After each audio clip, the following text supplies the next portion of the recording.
Ya, saya lahir dari keluarga Muslim dan saya tidak pernah terpikir atau bermimpi menjadi seorang Kristen. Ya, cuma memang dari keluarga saya ini, bapak ibu saya itu mengarahkan anak-anaknya untuk menjadi Islam yang baik, tapi dia tidak memaksakan, kecuali kakek saya. Kakek saya agak maksa. Iya, iya. Nah, jadi saya dari kecil itu anehnya dari seluruh keluarga saya, artinya kakak dan adik saya itu paling paling religius.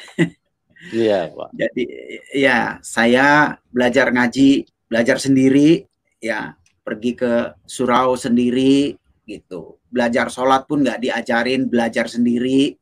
Semuanya lakukan sendiri. Karena saya begitu yakin dari kecil bahwa Tuhan itu ada. Iya. Cuman saya tidak tahu Tuhan yang seperti apa. Yang saya tahu pokoknya saya sebagai orang beragama harus melaksanakan tugas-tugas keagamaan saya, kewajiban keagamaan saya. Cuma sebetulnya saya tidak pernah bermimpi untuk menjadi seorang ustadz atau kiai seperti kakek saya. Iya. Saya cuma pengen jadi orang Islam yang taat saja. Sholat, ngaji, ya sudah tahu ya sudah gitu jalani. Tapi memang karena Tuhan itu taruhkan talenta ya. Tuhan taruhkan talenta di dalam diri saya itu talenta bermain musik. Iya. Saya senang sekali dengan dunia musik. Jadi sejak kelas 5 SD itu saya sudah main band anak-anak gitu. Senang sekali dengan dunia musik. Iya, itu yang saya jalani. Jadi saya nggak pernah terpikir untuk dalam bidang kerohanian. Nah dari kampung itu modal saya adalah saya bermain gitar. Jadi saya dulu senang musik, kepengen sekali bisa main gitar. Tapi apa boleh buat, bapak ibu saya orang yang sangat sederhana. Ya, jadi nggak mungkin dia kasih saya beliin gitar gitu. Cuman satu kali entah dari mana kakak saya itu tiba-tiba bawa gitar ke rumah. Oi, senangnya minta ampun. Sejak itu saya mulai belajar dari buku chord D, A, C, belajar sendiri. Senang sekali. Sampai tidur-tidur itu belajarnya. Akhirnya saya bisa main gitar yang sangat baik dan bersih. Nah, pada tahun 68, setamat saya tamat SMP, bapak saya pensiun, dia pegawai negeri. Lalu saya tidak bisa mengandalkan dia untuk meneruskan sekolah. Dan bapak saya juga bilang, kalau kamu mau sekolah sampai SMU, kalau sekarang SMU ya, dulu SMA, ya cari biaya sendiri aja. Lalu saya pun pergi dari kampung halaman, hijrah ke Jakarta, maksudnya kalau bisa sambil kerja dan sekolah, gitu, melanjutkan. Saya nggak mau cuma tamat SMP, saya maunya tamat SMU lah, minimal begitu. Malu rasanya kalau cuma SMP. Maka ketika saya hijrah ke Jakarta, saya tinggal di rumah kakak saya nomor 1, tapi kakak saya pun hidupnya pas-pasan. Tinggal di satu rumah yang kecil, dan di depan, di ruang tamunya itu ada jok mobil, saya tidurnya di situ. Waduh, kutu busuknya banyak sekali. Untuk makan pun saya tidak bisa nebeng sama dia. Maka mau tidak mau saya cari upaya untuk bisa makan. Apa yang saya lakukan? Saya menjadi tukang parkir liar. Jadi tukang parkir, dibawahi sama preman-preman, harus nyetor gitu. Nah, saya sudah banyak melamar pekerjaan di kantor-kantor dengan modal ijazah SMP, tapi tahun itu sudah tidak berlaku ijazah SMP. Satu kali Gubernur Ali Sadikin membuka Taman Ismail Marzuki. Lalu di sana ada gambus, ada lenong, ada band, ada dangdutan, dirayakan dengan begitu rupa gratis. Maka saya pun nonton, dan saya pikir ini kantor baru, boleh juga nih besok ngelamar. Besoknya ya saya bikin surat lamaran. Saya ngelamar dengan modal ijazah SMP. Wah, alhamdulillah 10 hari kemudian saya dipanggil. Wah, diwawancara. Wah, senang sekali. Lalu dia cuma tanya begini, Mas, selama ini kerja di mana? Saya bilang, saya nggak kerja tetap. Saya selama ini kerja jadi tukang parkir jalanan di Salemba situ. Saya bilang, oh begitu. Kalau begitu, Mas, saya terima di sini sebagai pegawai. Jadi apa, Pak? Jadi tukang parkir, katanya. Jadi dari tukang parkir jalanan, sekarang saya ada di bawah sebuah instansi. Saya harus masuk jam 8, pulang jam 2, ganti shift. Nah, hasrat saya pengen sekolah itu tinggi. Lalu saya laporan sama bos parkir. Ya, saya ingat sekali bos parkir saya namanya Pak Lukman. Pak Lukman, tolong bantu saya. Kenapa, katanya? Saya masih pengen sekolah. Terus gimana, katanya? Ya, tolong jangan dikasih shift malam, shift pagi saja sampai jam 2, nanti saya mau sekolah sore. Wah, Pak Lukman baik, saya dapat izin. Sejak itu saya mulai sekolah. Tapi gaji yang saya terima itu sangat pas-pasan. Saya manage sedemikian rupa supaya saya bisa sekolah. Dan akhirnya saya sekolah. Untuk memanage gaji yang kecil itu, saya kadang-kadang tidak bisa naik bus. Saya harus jalan kaki, meskipun berkilo-kilo saya jalan kaki. Di setiap hari sekolah ya, sampai tamat SMU itu saya jalan kaki dari rumah ke Taman Ismail Marzuki. Rumah saya di Rawasari loh, saya tempat tidurnya. Cukup jauh gitu. Lumayan jauh. Iya. Rawasari ke Cikini, dari Cikini saya jalan kaki lagi, dan sekolahan saya itu ada di Salemba. Iya. Ya, yaitu yang sekarang jadi kamar mayat Singkareles. Oh, iya. Ya puji bisa Tuhannya 5 kiloan ya, Pak ya? Iya, setiap hari jalan kaki. Aduh. Ya, saya harus lakukanlah perjuangan. Akibatnya memang jantung saya sehat karena banyak olahraga terpaksa. Nah, puji Tuhannya itu untungnya tahun 72 saya tamat SMU. Iya. Sekolahan saya dibeli sama Singkareles dan dijadikan kamar mayat. Gitu. Nah, saya kerja di Taman Ismail Marzuki itu di bawah pimpinan Bapak Temi Effendi, suami dari Rahayu Effendi, bintang film ya. Iya, tahu. Ya, satu kali Pak Temi Effendi itu bilang sama saya gini, Jun, kamu mau nggak main film? Ya boleh aja, Pak. Jadi apa? Saya bilang. Peran utama. Wah, gimana caranya? Begini. Kalau kamu mau, nanti saya kasih tahu produsernya gitu. Oh, ya boleh, Pak.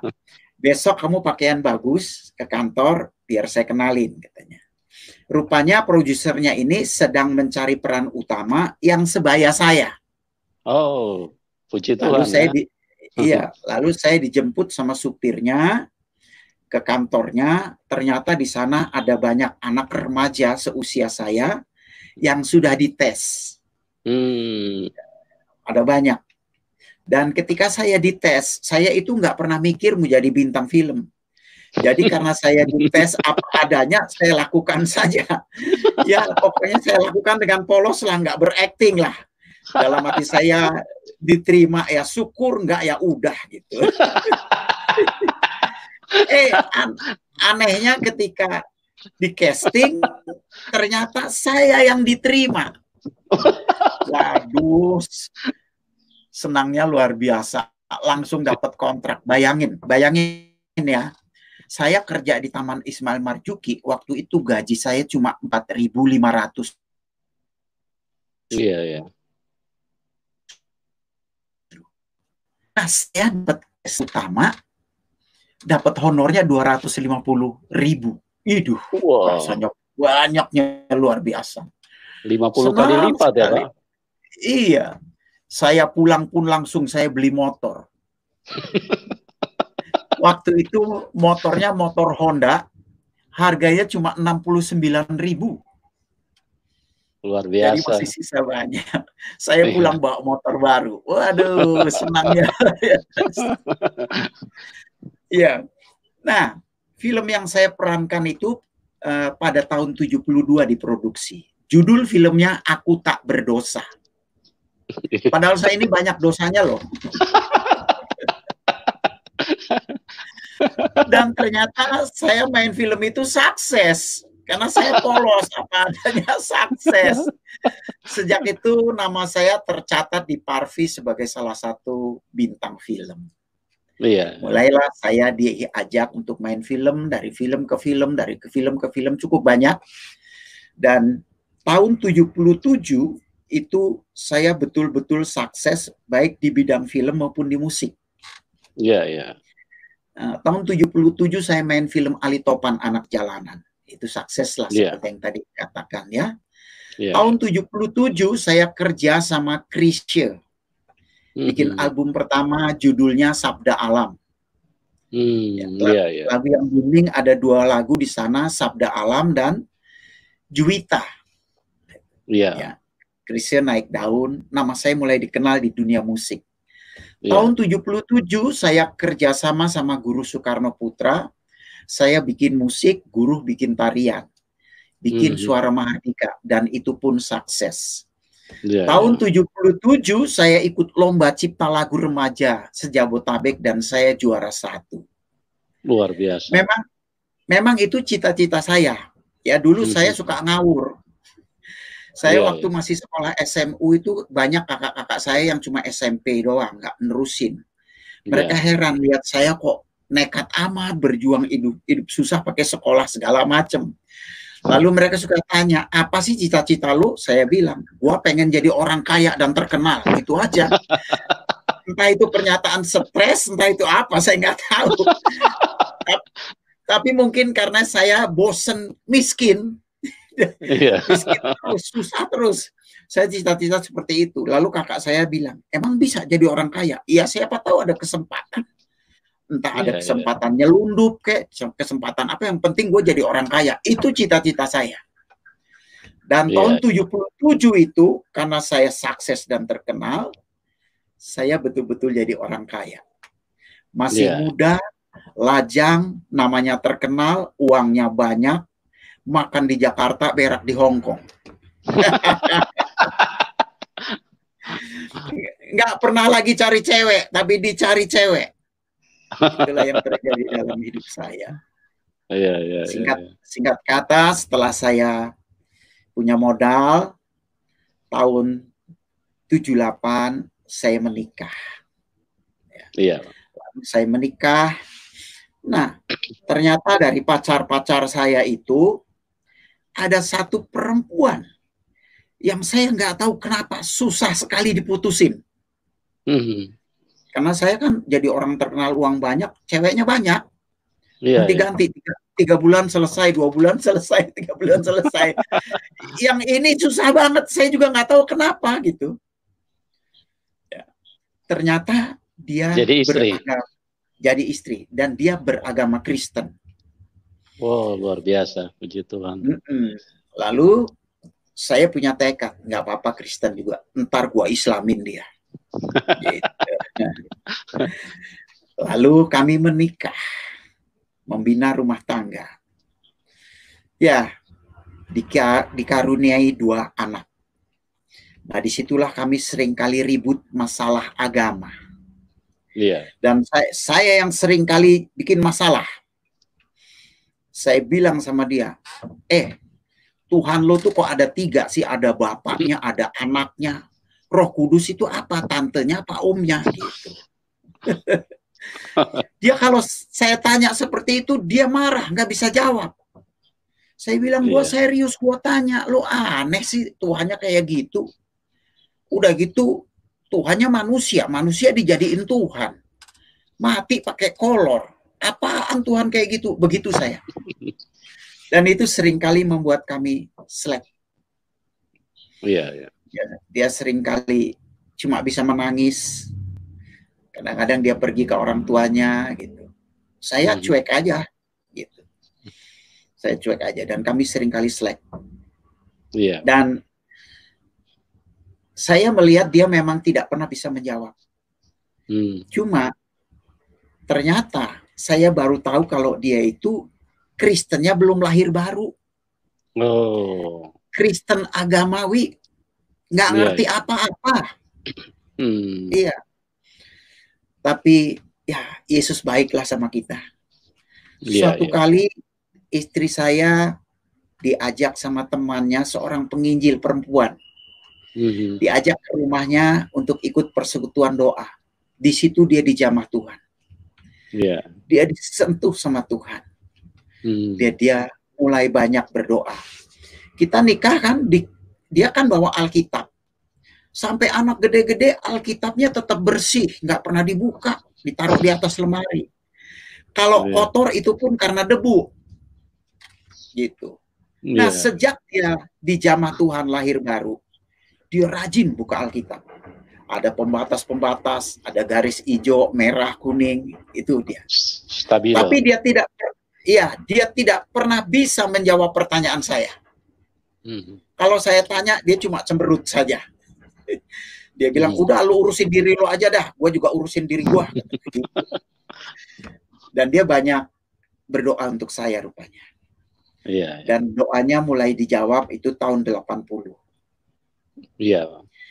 Di mana satu kali saya sedang tidur jam 2 malam, saya mendengar pintu rumah saya digedor orang, bukan diketuk ya. Digedor seperti orang mau merampok. Saya terkejut dan saya merasa saya terganggu tidurnya. Saya mau marah sama orang yang menggedor rumah saya. Lalu saya buru-buru ke pintu, saya buka pintu, ternyata tidak ada orang. Saya tengok jalan kiri kanan, sepi, tidak ada orang. Lalu saya tutup pintu kembali, saya duduk di sofa dan saya melamun sambil saya mikir, siapa orang yang jahil ini? Kok kurang ajar amat, mengganggu orang tidur begitu. Waktu saya sedang ngelamun-ngelamun gitu, ada suara menghampiri saya. Carilah kebenaran, kamu akan diselamatkan. Saya marah, saya ngamuk. Saya bilang, hei lu setan, jin lu, brengsek lu ya. Emang gue ini nggak benar, gue ini orang benar. Sesuai dengan surat Ali Imran 19, inna dina indallahi Islam.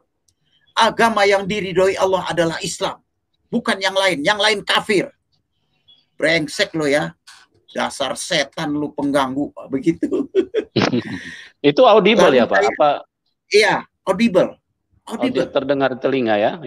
Iya. Lalu saya pun tidur. Saya anggap sepi, saya tidur. Anehnya, ketika saya bangun pagi, suara itu terus ada di hati saya. Carilah kebenaran, kamu akan diselamatkan. Carilah kebenaran, kamu akan diselamatkan. Setiap waktu suara itu ada. Bayangin, mabok nggak kita? Saya mulai mikir, jangan-jangan emang saya belum bener nih.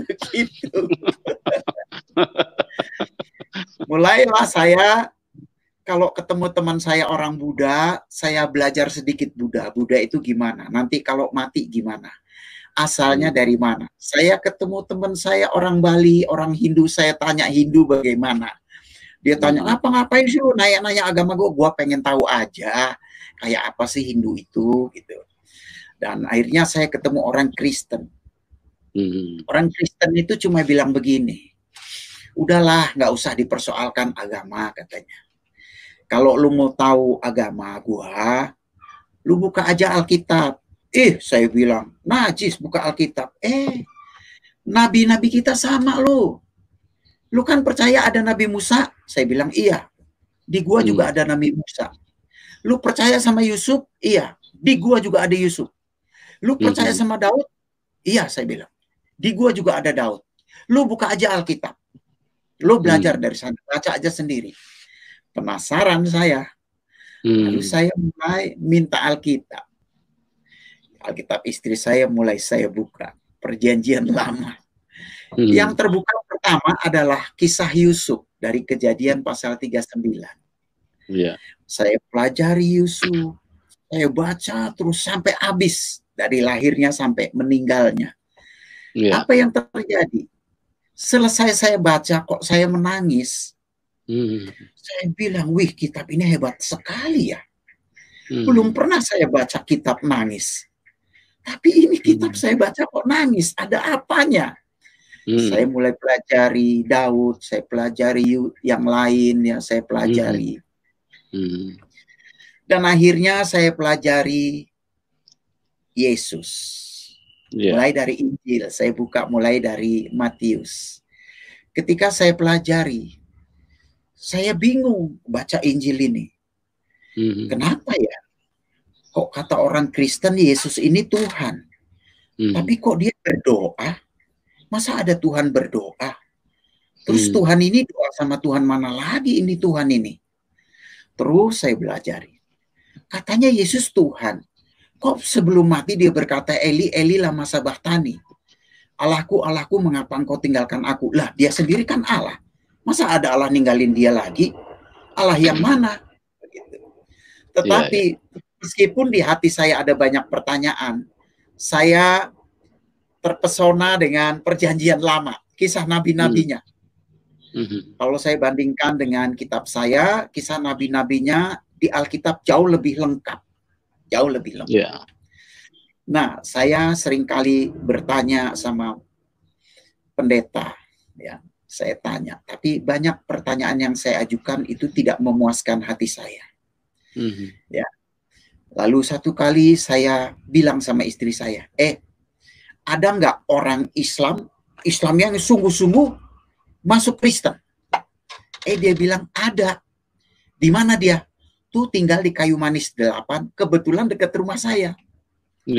Siapa dia? Hamran Amri. Wah, datanglah saya berkunjung, ngobrol lah, kenalan. Dia mulai ngomong, oh dia semangat sekali karena saya masih Islam, dia semangat sekali menginjil. Tapi saya sama sekali nggak ngerti apa yang dia omongin, bingung. Lalu saya coba-coba nyari gereja. Hari Minggu saya cari gereja.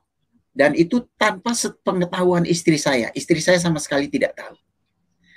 Saya nyari gereja, pokoknya saya pikir kalau ada gedung, ada salibnya, ini pasti gereja. Lalu saya masuk gereja HKBP. Saya bingung, mereka ngomong Batak, nyanyi lagu Batak, khotbah Batak. Aduh, nggak ngerti. Saya bilang ini gereja Batak ini rupanya. Lalu akhirnya saya masuk gereja Jawa. Ya, saya masuk gereja Jawa. Untungnya waktu itu masuk yang jam 9. Jadi rupanya gereja Jawa itu kalau jam 6 pagi dia bahasa Jawa, kalau jam 9 bahasa Indonesia. Jadi saya masuk jam 9. Jadi saya agak ngerti-ngerti dikit. Cuman saya bingung, saya liatin aja. Suruh berdiri, saya tetap duduk ya duduk. Orang berdoa tunduk kepala, saya melotot aja ngeliatin. Tidak terjadi apa-apa. Ya. Besoknya, minggu depannya saya penasaran. Dan saya tetap menjalani sholat loh. Jumatan saya tetap Jumat. Dan minggu depannya saya masuk lagi. Saya pengen tahu. Juga tidak terjadi apa-apa. Biasa-biasa saja. Ketiga, saya masuk lagi. Saya mulai mikir. Orang Kristen ini enak ya. Pakai baju macam-macam. Masuk ada yang pakai sendal.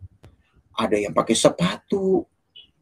Jangan-jangan ada yang nggak mandi juga nih masuk gereja. Iya. Dan saya pernah ngalamin juga. Lagi enak-enak ke gereja. Duduk bau kentut. Siapa yang kentut ini? Kok enak banget. Kalau zaman saya dulu nggak bisa. Sedang sholat kentut batal, nggak bisa. Ini kok enak banget ini orang Kristen ini begini, sembarang amat begitu ya. Nah, yang kelima kali saya masuk, saya mulai merasakan ada rasa damai, tenang di hati saya, ini apa ya gitu ya. Lalu saya perhatikan, ya orang Kristen ini kok enak ya. Kemarin saya masuk gereja Batak, salah dia ngomong Batak. Lalu doanya pakai bahasa Batak, khotbahnya bahasa Batak. Ini orang gereja Jawa. Kalau pagi bahasa Jawa, saya pikir Indonesia, sekarang bahasa Jawa. Gua nggak ngerti juga, nih bingung. Ya. Kok orang Kristen ini enak dalam bahasa, juga dalam menghadap.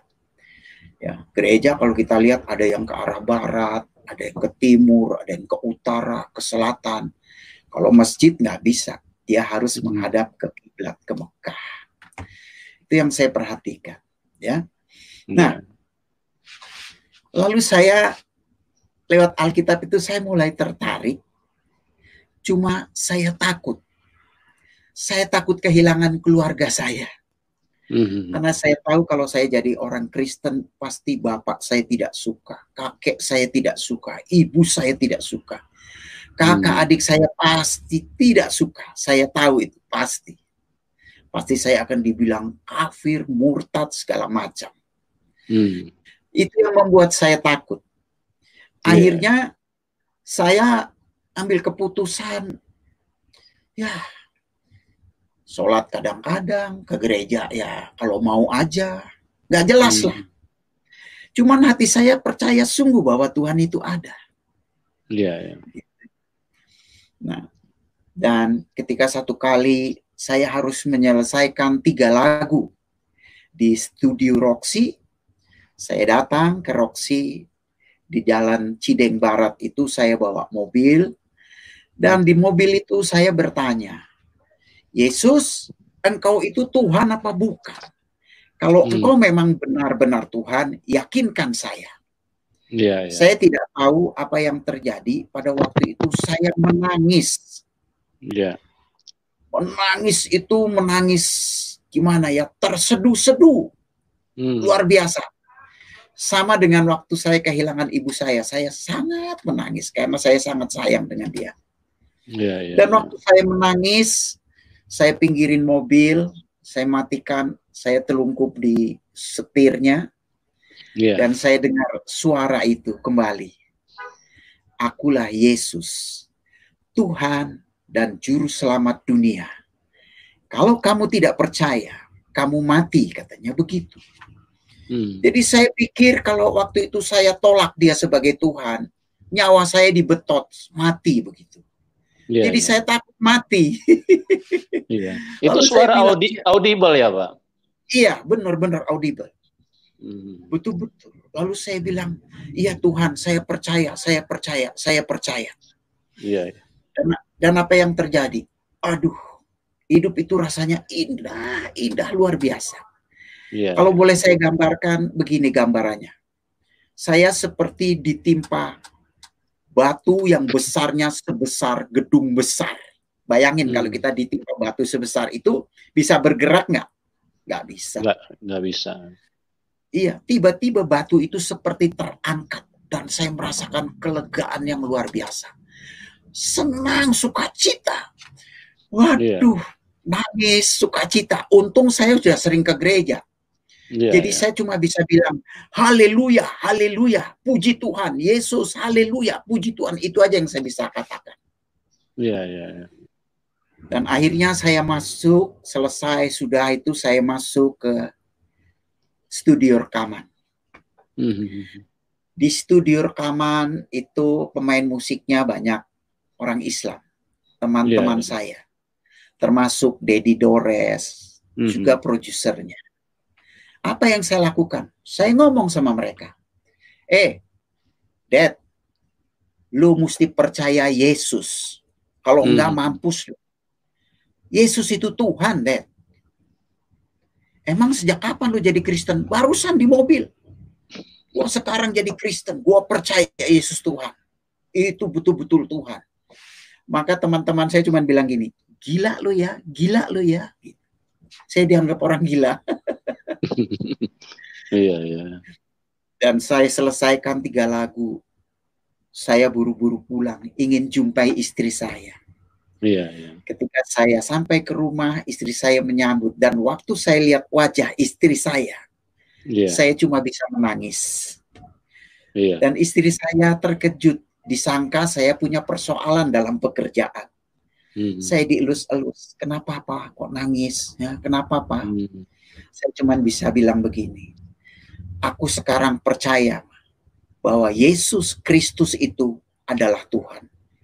Ya ampun, katanya, dia peluk saya, dia ciumin saya. Terima kasih Tuhan, terima kasih.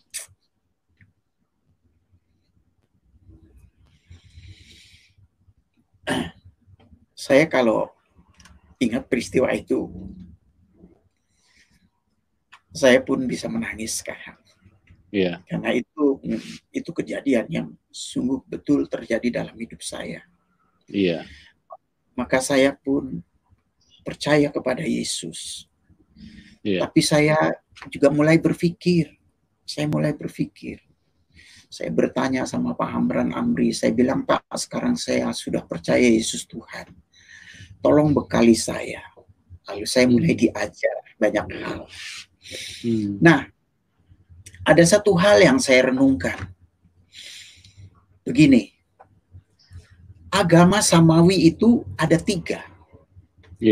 Yaitu agama Yahudi, Nasrani, dan Islam.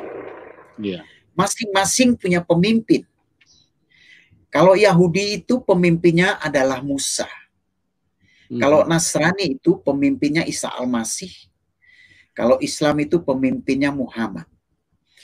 Ketika saya mempelajari Al-Quran, ada hal yang sangat mencengangkan saya, yang membuat saya semakin percaya bahwa Isa Al-Masih itu adalah kebenaran. Yesus adalah kebenaran. Kenapa?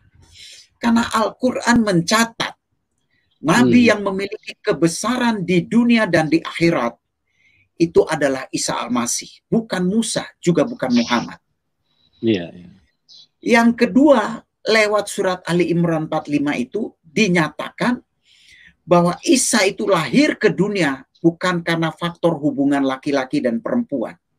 Karena itu dia tidak punya bapak. Tapi dia lahir ke dunia karena firman. Firman Allah. Waktu saya baca Injil, dikatakan dalam Yohanes 1 ayat 1, pada mulanya adalah firman, firman itu bersama-sama dengan Allah, dan firman itu adalah Allah. Amin. Dan ayat 14-nya dikatakan, firman itu menjadi manusia. Jadi artinya di sana sama dengan bahwa Yesus itu adalah Allah yang menjadi manusia. Dia hanya menyandang nama ibu, yaitu Isa Nu Maryamah. Dia tidak menyandang nama bapak. Padahal pada umumnya orang menyandang nama bapak. Kayak saya, Junaidi Solat. Karena apa? Nama bapak saya Muhammad Solat. Ibu saya namanya Rohati. Saya tidak pernah menyandang nama ibu. Karena saya punya bapak. Tapi Isa Al-Masih hanya menyandang nama ibu karena dia tidak punya bapak. Karena bapaknya itu adalah Allah itu sendiri. Itu yang pertama. Yang kedua, satu-satunya nabi dalam Al-Quran yang lahir, mati, dan bangkit kembali itu cuma Isa Al-Masih. Yang lain mati dan tidak bangkit-bangkit. Baik Musa maupun Muhammad. Wah, itu meneguhkan saya.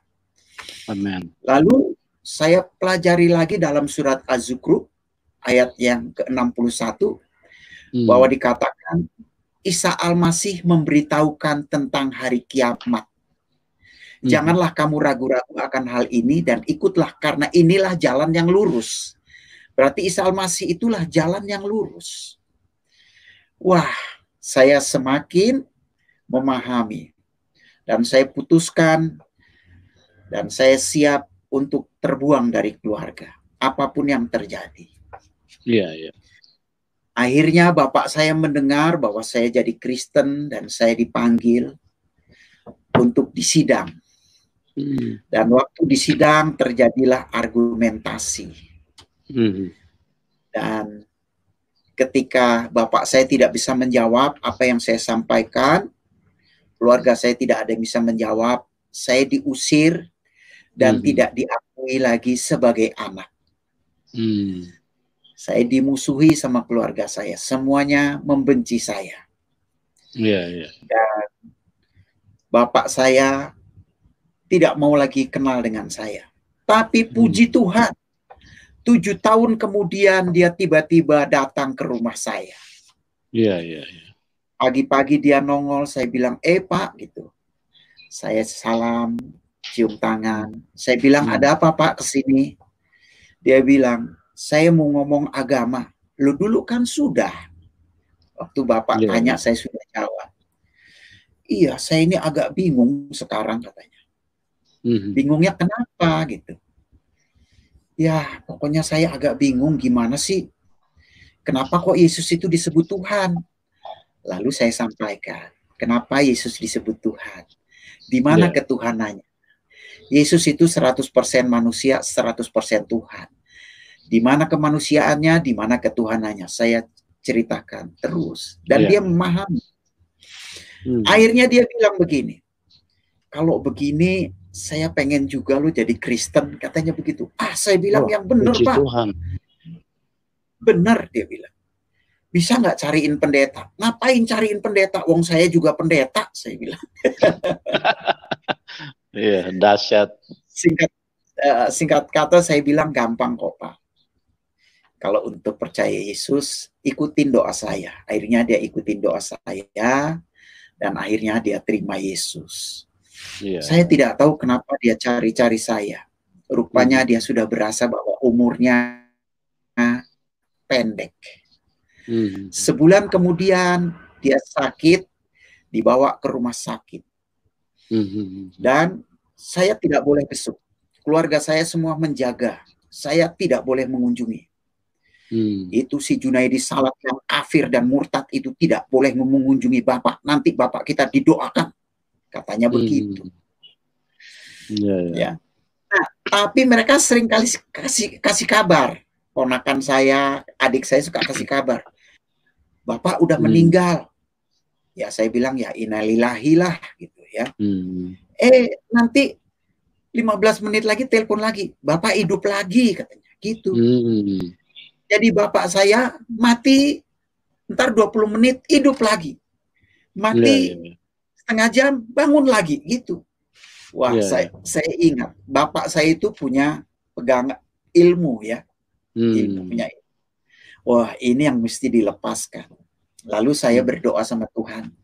Tuhan, izinkan saya bertemu bapak saya.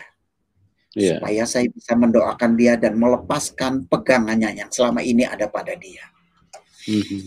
Waktu saya berdoa seperti itu, Roh Kudus kasih tahu saya, sekarang kamu pergi ke sana. Lah, ini saya bilang ini belum jam besuk, Tuhan, pergilah ke sana. Ya, karena Tuhan yang nyuruh, saya datang. Wah, saya masuk. Wah, banyak satpam. Biasanya nggak boleh masuk itu. Tapi anehnya waktu saya masuk, satpamnya kayaknya nggak pernah ada yang lihat saya.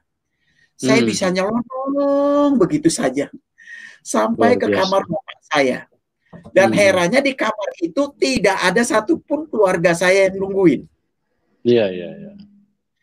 Lalu saya bangunkan bapak saya. Dia bangun. Lalu saya cium pipi kiri kanan. Lalu saya bilang, saya doakan ya Pak, supaya Bapak terlepas dari pegangannya. Boleh katanya. Saya tumpang tangan, saya doakan, saya lepaskan dalam nama Yesus. Amin. Dia tidur dan dia tidak bangun lagi sampai sekarang. Dahsyat. Itulah yang terjadi. Iya.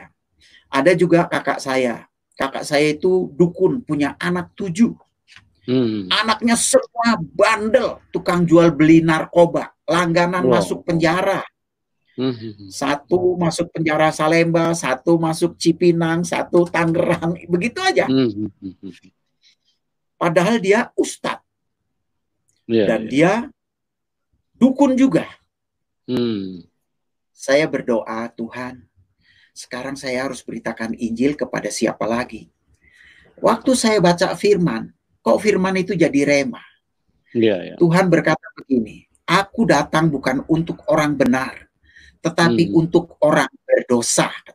Amen. Lalu rema itu ada di hati saya, kalau begitu yang paling berdosa dari keluarga saya, kakak saya perempuan sang dukun ini nih. Udah jadi dukun, anaknya tukang jual beli narkoba. Dan dia tinggal di Lampung. Lalu saya bersiap-siap, besoknya saya pergi ke Lampung mengunjungi kakak saya. Saya mulai memberitakan Injil, saya bicara tentang Isa Al-Masih. Dia tidak terima. Saya dimaki-maki, saya diusirnya. Dan dia bilang, jangan lagi datang ke sini, katanya. kafir lo, haram lo, najis katanya. Saya pulang lagi ke Jakarta, saya doa lagi. Kok Roh Kudus tuh nyuruh datangi lagi. Saya pergi lagi, datangi lagi. Saya injili. Hal yang sama terjadi, saya diusir. 3 kali saya nginjil. Akhirnya saya tidak mau datang lagi dan Roh Kudus sepertinya juga diem aja. Nggak nyuruh saya datang lagi. Saya bersyukur. Ada satu anaknya yang nomor 2, itu dia ustadz. Dia guru ngaji, dia pinter Islamnya. Dia baru ditahan di Cipinang karena masalah narkoba juga.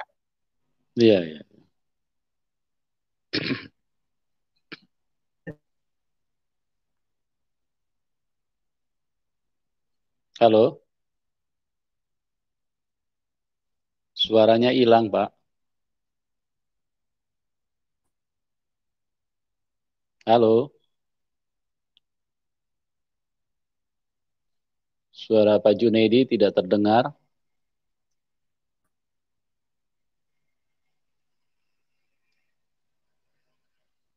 Halo? Bisa keluar sebentar, Pak, baru masuk ulang? Keluar 1-2 detik, baru masuk lagi, Pak. Suara Bapak nggak kedengaran? Halo?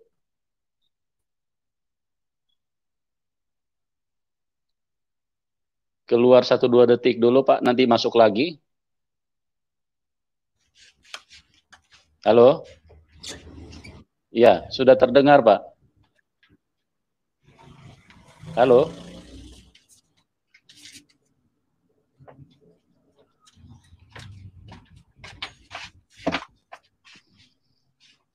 Ya. Ya, penonton, kita lagi ada gangguan sinyal sedikit. Halo, udah? Ya. Halo, bisa Pak, udah bisa terdengar. Oke. Ya. Jadi anaknya yang nomor 2 itu karena datangnya malam, dia tidur di rumah saya. Besoknya kita ngobrol-ngobrol, terjadi dialog agama. Setelah saya injili, dia mulai mengerti. Dan akhirnya singkat kata dia terima Yesus. Puji Tuhan. Dia terima Yesus, saya doakan dia nangis. Dan dia sungguh-sungguh, dia belajar. Dia bawa Alkitab.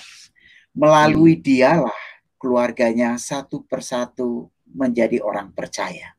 Termasuk mamanya yang dukun. Itulah yang terjadi. Iya, begitu kisah hidup saya. Saya juga nggak tahu kenapa saya seperti ini, tapi saya tahu ini adalah tuntunan Roh Kudus. Roh Kudus yang mendorong saya, menuntun saya untuk boleh menyampaikan kabar baik kepada banyak orang. Namanya juga kabar baik ya, bukan kabar jahat. Jadi kita harus sampaikan. Ternyata ya Isa Al-Masih baik di dalam Al-Quran itu tercatat sebagai orang yang berbeda dengan nabi yang lain. Orang yang memiliki kebesaran di dunia dan di akhirat, lahirnya dari firman dan roh Allah itu sendiri. Orang yang lahir, mati, dan bangkit kembali. Juga orang yang tahu hari kiamat. Itulah Isa Al-Masih. Ya, begitu Pak kesaksian saya. Nggak kedengaran Pak? Iya, puji Tuhan. Kita sudah dengar betapa dahsyat kuasa Roh Kudus yang mengubahkan Pak Junaidi Salat dari orang yang tadinya tidak memahami Tuhan, bahkan cenderung untuk membenci, tetapi kuasa Roh Kudus tidak bisa dibatasi. Dan kita sudah dengar bagaimana kuasa Roh Kudus menghampiri, sehingga satu ketika Pak Junaidi Salat mengakui bahwa Yesus itu adalah Tuhan. Pak Junaidi, terima kasih banyak ya Pak atas kesediaan Bapak untuk melayani umat Tuhan yang pada saat ini sangat diberkati dengan kesaksian Bapak. Amin. Ya, doa kami Bapak terus diberi kekuatan, kesehatan, dan diberikan hikmah dan keberanian untuk berbicara tentang Injil kebenaran. Amin. Sebenarnya sih kalau saya mau buka-bukaan ya Kalau saya mau buka-bukaan banget, memang mengerikan. Tapi sudahlah, apa yang dipertanyakan itu aja yang kita sampaikan. Juga kesaksian saya semoga jadi berkat buat semua saudara yang mendengarkan. Doakan terus supaya saya tetap di dalam Tuhan. Amin, amin, amin.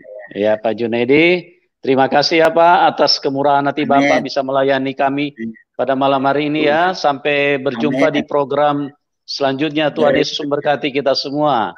Salam kemenangan ya. Haleluya, tetap semangat. Amin.